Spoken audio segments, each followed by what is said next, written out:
Sem dúvidas, é o Konosuba desse ano, meus queridos Kohais, por conta que Shinchu Yusha foi perfeito, é o Isekai Comédia do ano. A gente tem a versão loira da Aqua agora, sério, pra você ter ideia, porque Arisata nada mais é do que uma Aqua loira, tipo, a personalidade bate muito com a da Aqua, tudo é semelhante, então é muito engraçado essas expressões. Na minha opinião, ela tem suas diferenças, ambas são waifus, mas é praticamente idêntica à Aqua. A única diferença que é, como eu falei, é a Aqua loira desse anime, desse Isekai. E ainda temos uma versão meio que dark, cautelosa, apelona do Kazuma, que é o Seiya. Então, sério, esse anime é perfeito pra quem gosta de anime Isekai e pra quem sente saudades de Konosuba. Então, hello Wardo, domo, meu querido e minha querida Kohai, sejam muito bem-vindos para mais um vídeo, onde hoje vamos falar sobre o novo Isekai da temporada, sobre um dos melhores do ano. Vamos falar sobre Shinchu Yusha e seu primeiro episódio, mais conhecido como uma Aqua loira e um protagonista mega cauteloso. Pra você que não conhece nada de Shinchu Yusha, não se preocupe. Rapidamente, antes de eu falar o que eu achei desse primeiro episódio, o que eu mais gostei, eu vou te explicar sobre o que se trata a história. Então, basicamente, sendo bem resumido,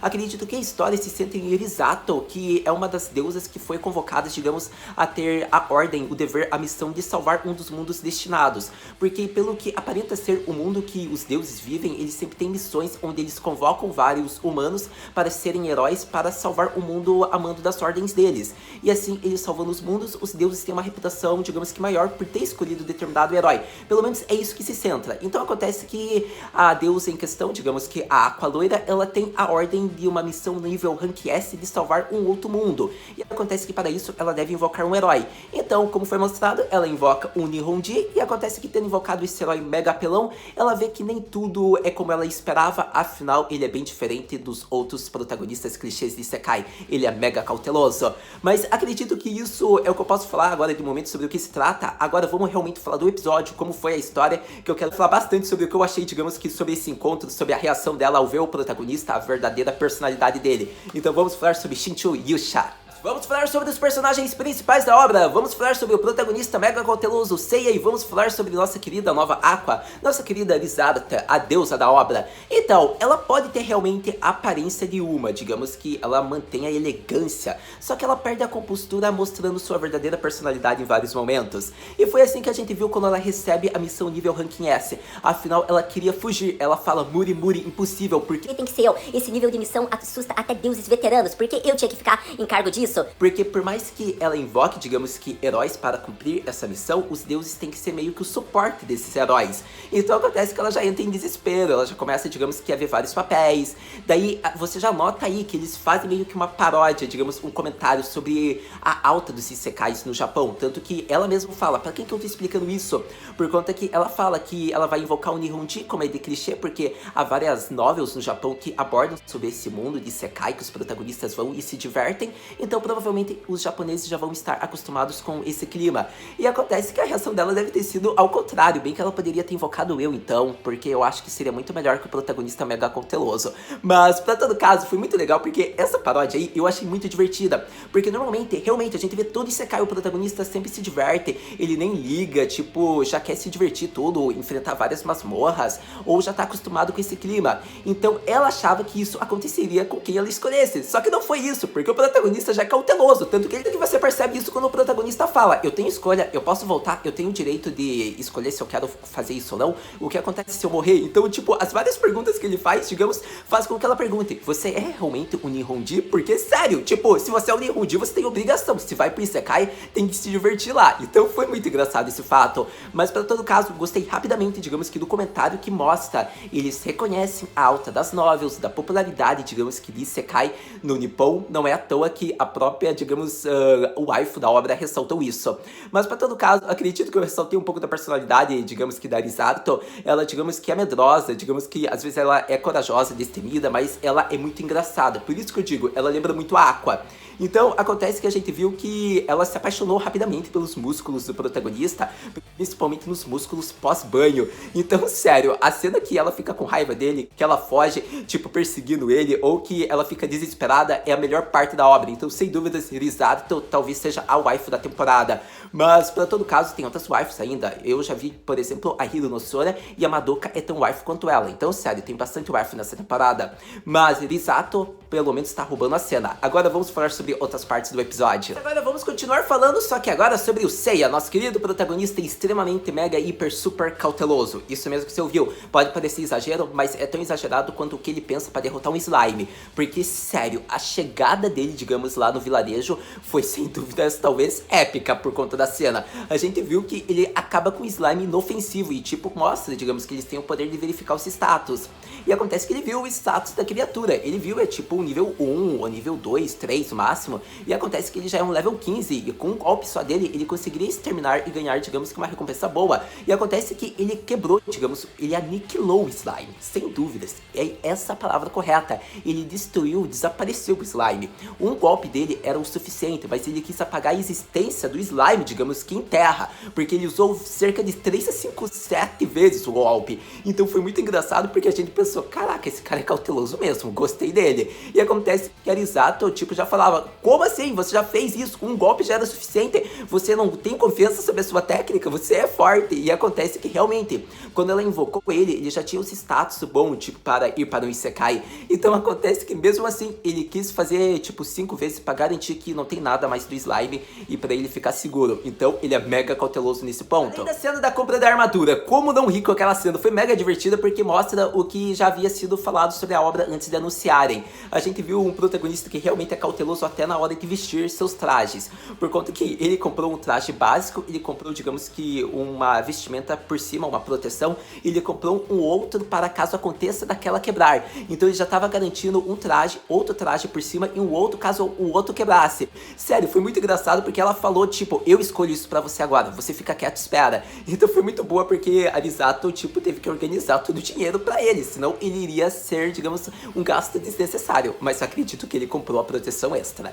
Então acontece que ele mesmo assim pega o dinheiro de volta e compra 50 porções de erva medicinais e várias outras coisas. Então é mega cauteloso, mega garantido, mega seguro, por conta que a gente viu que quando eles chegam no vilarejo, que foi onde ele comprou a armadura tudo, ele tipo desconfia desde o velhinho até uma criança, se aquilo é um amuleto amaldiçoado, se aquilo é uma besta que pode se transformar em humano, se não era melhor, digamos, que ele exterminar logo. Então, sério, foi muito boa e engraçado. O protagonista e a waifu da obra, digamos que são um conjunto completo, porque a gente começa a shippar eles, só que acha ao mesmo tempo divertido. E isso é uma diferença de Konosuba, porque lá é pura comédia, não tem romance. Já nesse pode talvez ter um pouquinho de romance, mas a essência também é comédia.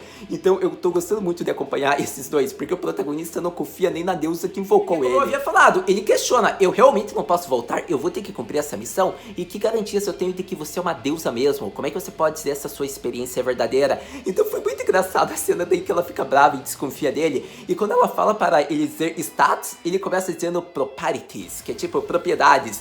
E acontece que daí depois de muito, como eu posso dizer, pedidos, orações quase, e implorar, ele fala status. Então isso lembra muito a Aqua também. Mas pra todo caso foi muito legal ver que depois ele começou a falar status, mas ele falou de garantia primeiro propriedades, ou proprieties, eu não lembro bem. Mas pra todo caso foi muito engraçada a cena. Então acontece que a gente viu que ele fica uma semana treinando só os músculos do corpo dele para ele upar de nível. E acontece que a deusa em questão achava que não ia garantir nada. E por incrível que pareça, ela se surpreende. Afinal, uma semana ele ficou com o nível 15 só de ficar treinando, digamos, flexões e abdominais. E acontece que ele ficou fazendo isso porque ele queria ter uma garantia de que ele ficaria forte. Então acontece que durante uma semana, digamos que em uma moradia perto da casa dela, ele ficou treinando sem ser incomodado. Porque, como ela mesma falou, ah é? Você não quer minha presença? Então aperta isso aqui que eu volto quando você quiser. E daí ela começou a ficar desesperada, porque passou 2 dias, 3 dias, 4 dias, até chegar numa semana que ele chama ela porque ele já se sente, digamos que mais seguro, confiante de que eles podem ir para um vilarejo. Mas nesse tempo todo ela ficou realmente desesperada, porque ele não dava sinal de vida. Ela ficou até achando, caraca, ele morreu, mas ele comeu o onigiri. E acontece que na hora da refeição, ele nem queria experimentar. Ele fala, você come isso antes pra eu ter certeza que não tá venenoso. Porque ele é mega cauteloso, como dizia a ficha dele. Só que ela ficou interessada pelos status e não pela personalidade dele. Ela nem tinha notado isso. Mas sem dúvidas, o protagonista, acho que é a essência da obra, porque quebra o clichê de Isekai, tipo, do protagonista totalmente divertido. É um protagonista que tá vivendo essa aventura, mas com cautela. Acontece, meus queridos jovens e senhoritas, que o episódio rapidamente se conclui e acaba. Afinal, anime bom é assim, a gente mal vê o tempo passar, não é mesmo? Então acontece que se conclui, digamos que com eles indo próximo ao vilarejo, só que o protagonista já começa a segurar sua arma e digamos que Arisato logo vê um subordinado subordinado, digamos que do Mao. E acontece que mostra realmente que o Lorde Demônio estava esperando a chegada de um herói novo para tentar salvar o mundo. Então desde o momento, digamos que ele foi invocado, ele ficou esperando onde estaria esse novo herói. Provavelmente seria em vilarejos. Então agora, tendo mandado uma subordinada para dar fim do herói, a gente vê que é uma subordinada de level, digamos que 66, ou seja, é muito mais poderosa que eles. E acontece que nesse momento, a Arisato pensa, caraca, a gente não tem escolha, a gente vai ter que fugir.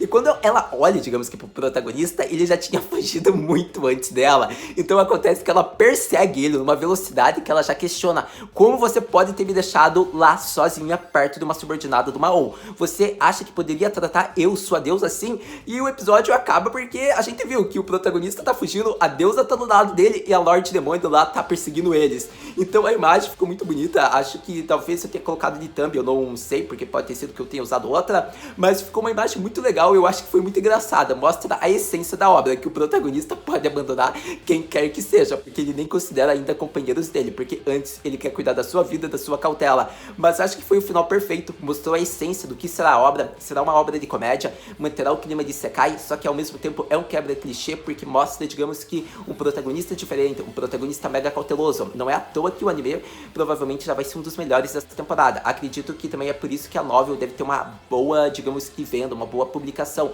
porque é uma história diferente. Mas então era isso, meu querido e minha querida Kohai, que eu queria falar sobre o primeiro episódio de Shinchu Yusha, por conta que foi um anime que teve uma das melhores estreias da temporada e é um dos animes que eu garanto que tanto eu como vocês vamos querer acompanhar até o final e vamos provavelmente querer uma nova temporada. Arrisco acreditar nessa possibilidade.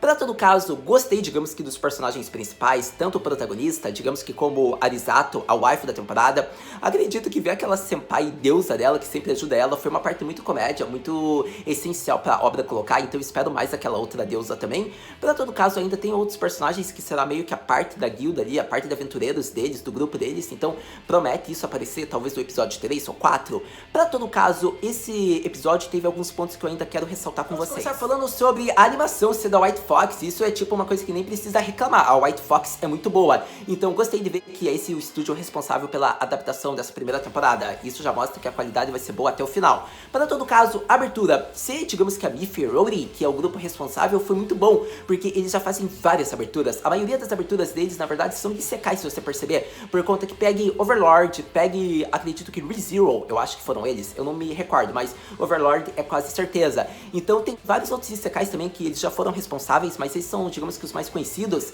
E acontece que agora colocar também nessa obra, digamos, no Shinchu Yusha, é muito legal, é uma abertura boa, digamos que é bem diferente talvez do clima de Overlord, talvez ReZero, mas eu acho que eles conseguem fazer uma música tão boa para esse anime, mesmo sendo uma comédia assim. Então eu gostei da abertura já logo de começo. Para todo caso, acredito que a obra é tão boa de acompanhar quanto Tensei Shitara. É uma obra que vai rivalizar com Konosuba, eu acho que é o mesmo nível de qualidade de comédia, tem personagens queridos. Acontece que nesse anime, nessa obra, provavelmente o foco vai ficar nos dois personagens. Provavelmente é diferente do Konosuba, que tinha, digamos que, 3 waifus, mas o protagonista que era querido. Nessa eu acredito que o centro vai ser nessa waifu, na Arisate, e no protagonista. Então eu acho que o foco vai ficar mais centrado neles e eles serão os personagens queridos da obra. Mas mesmo assim, é uma obra que provavelmente eu vou acompanhar, eu acho que eu vou gostar bastante, também acredito que vocês vão gostar, a gente tem bastante coisa pra conversar, mas acredito que eu já queria ressaltar esses pontos principais da obra, porque juntar um protagonista mega, hiper, super cauteloso, junto ao lado de uma deusa, digamos que mega engraçada, foi a combinação perfeita para fazer desse anime um sucesso. Mas se sua pergunta é, Haru-senpai, o que podemos esperar para o próximo capítulo, próximo episódio de Shinchu Yusha? Então, acontece, meu querido Kohai, provavelmente a gente verá uma luta ou uma fuga lendária. Veremos talvez o protagonista, nosso querido Seiya, ter conseguido fugir com sua deusa. Será que eles foram pegos pela subordinada do Mao? A gente descobrirá isso no próximo episódio, por conta de que eles têm a escolha ou de enfrentarem alguém que é mais poderoso que eles, ou eles conseguirem fazer da fuga deles um sucesso, ou eles serão salvos ainda por uma outra deusa, quem sabe isso? Mas a gente vai saber assistindo o próximo episódio. E uma coisa dá pra garantir, assistindo, a gente conversa. Muito obrigado por ter visto esse vídeo até agora. A gente se vê no próximo vídeo de Shinchu Yusha. Mata, né?